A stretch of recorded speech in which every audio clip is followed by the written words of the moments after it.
My brothers were not far away. From The Lady Who Fought by Sarah Raal. With no fixed destination, we chose a direction and tracked away from the farm and the railway line. It was a slow business, and the going was difficult. The oxen, which had been inspanned in no particular order, would not pull together.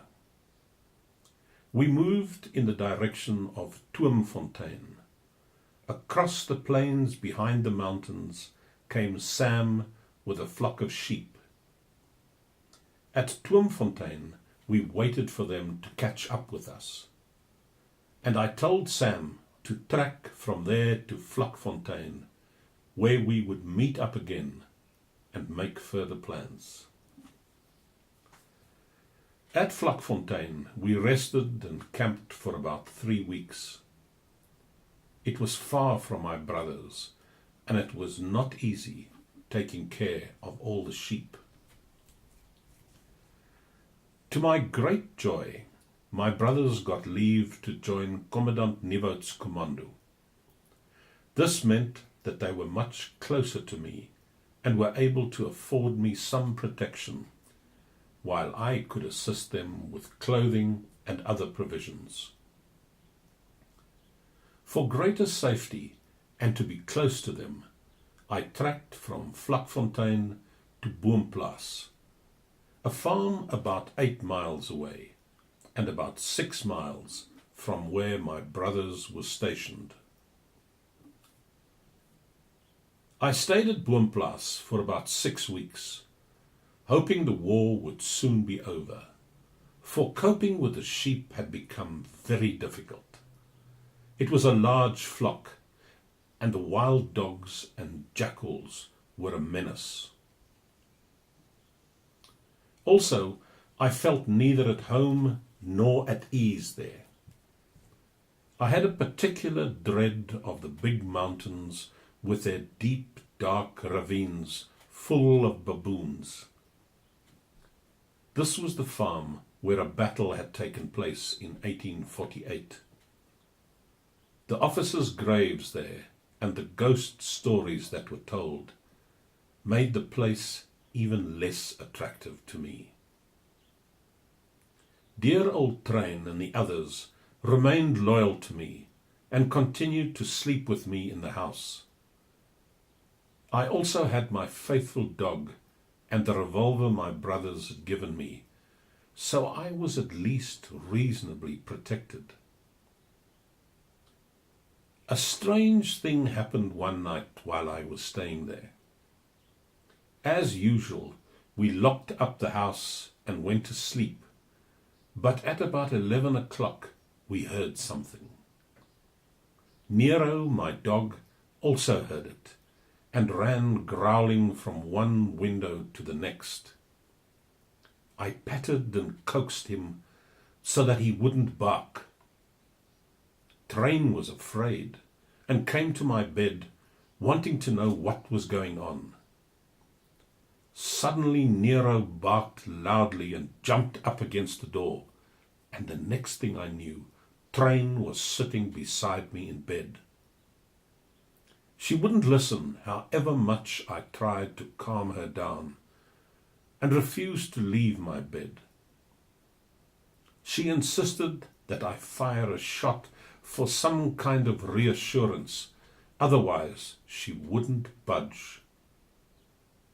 There was nothing I could do, so I fired a shot through the door, and we sat quietly and listened. When it was all dead quiet again, and nothing had happened, Train went, fetched her bedding, and made her bed right next to mine. Thus we spent the rest of the night without sleeping at all. Early next morning, we were anxious to see what had been going on. To our astonishment, we found the kitchen door wide open, with the whole lock sawn off, and some of our things stolen from the pantry.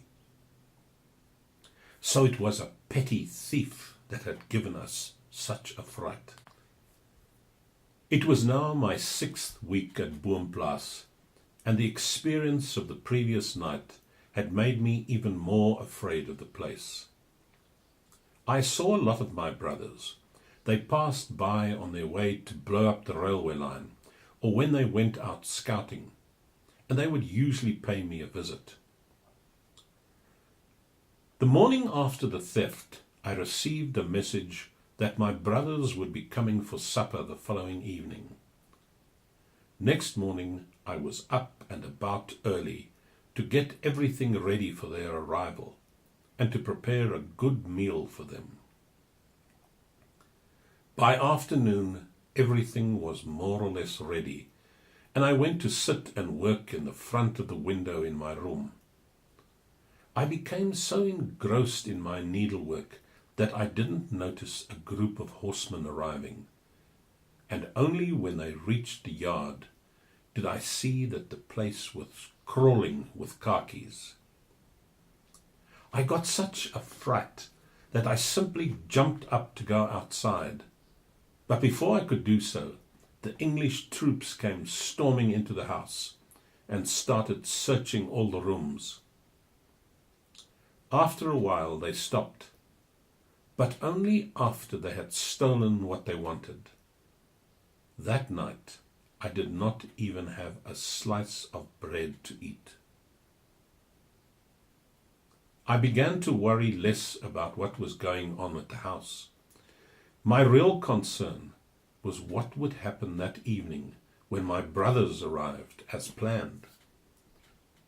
They knew nothing about the enemy and would therefore ride in relaxed and ignorant of the danger awaiting them. I had to make a plan. I had to warn them, but how? The English officers came in, sat in the living room, and called for me. I quickly warned Train to say nothing. She was to know nothing of any Boers, nor was she able to understand them if they spoke to her. I was still conspiring with Train when one of the English again came to tell me that the Commandant wished to see me. When I entered the living room, it was full of English soldiers, laughing, chatting, and smoking.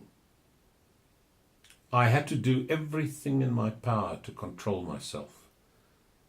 My nerves almost got the better of me. I was afraid, shy, and angry, all at the same time. Then the interrogation began.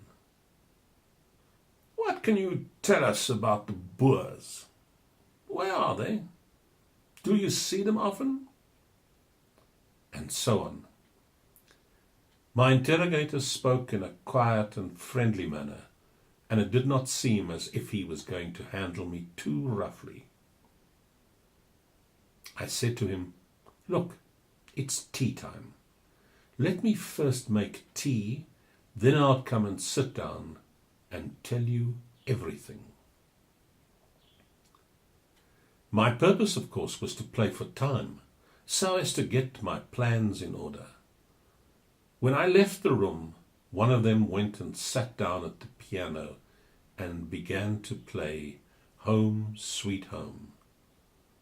It was played so sadly that a cold shiver went down my spine at the sound of the well-known melody. Naturally, he was thinking of his home, but what about mine? I preferred not to hear it, so I closed the door behind me. After a while, the tea was ready, and Train took it into the living room. I also went in and stood next to the piano while the playing continued. By now, I had a reasonably coherent story in mind. The piano playing stopped, and the Commandant again asked me what I could tell them. I said I knew next to nothing about the Boers, and that I never saw them. But, I told them, there was a patrol of burghers in the area. Where? Where? They interrupted me. I said I didn't know. They never stayed in the same place.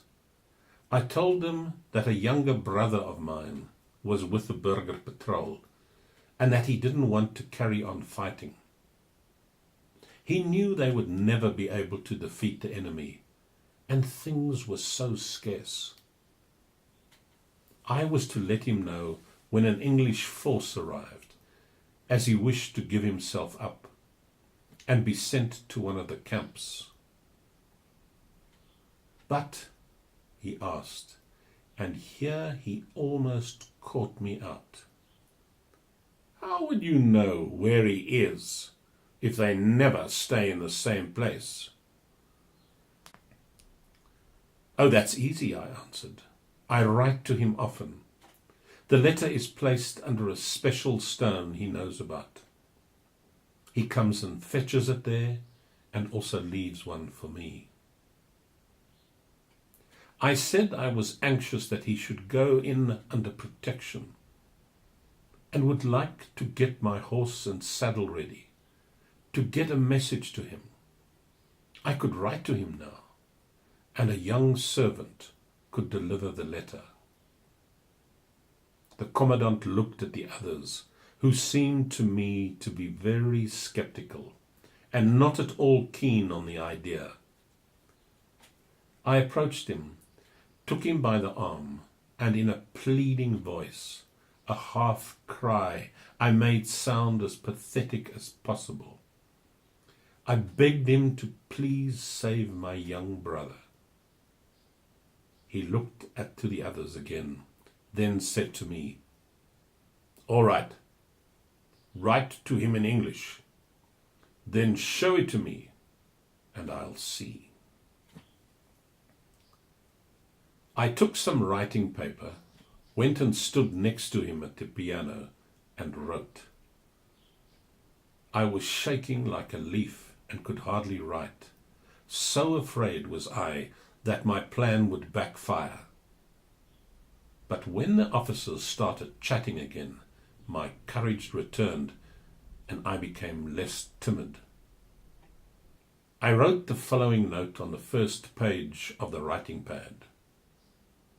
Dear brother, I promised to let you know. An English force has just arrived. Try to come over at once. Sarah. Unobserved, I lifted up the first page without tearing it off and wrote on the second page. There is a large English force here. They are looking for you. Be careful. Don't come tonight. I've been captured.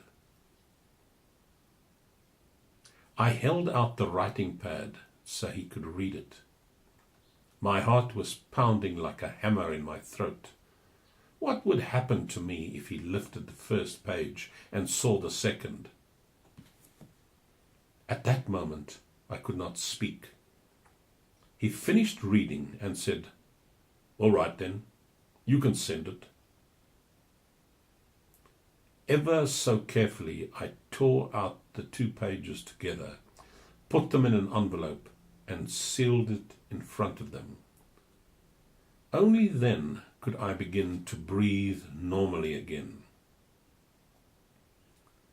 Once the servant had left, everything would be all right. He knew where to find them.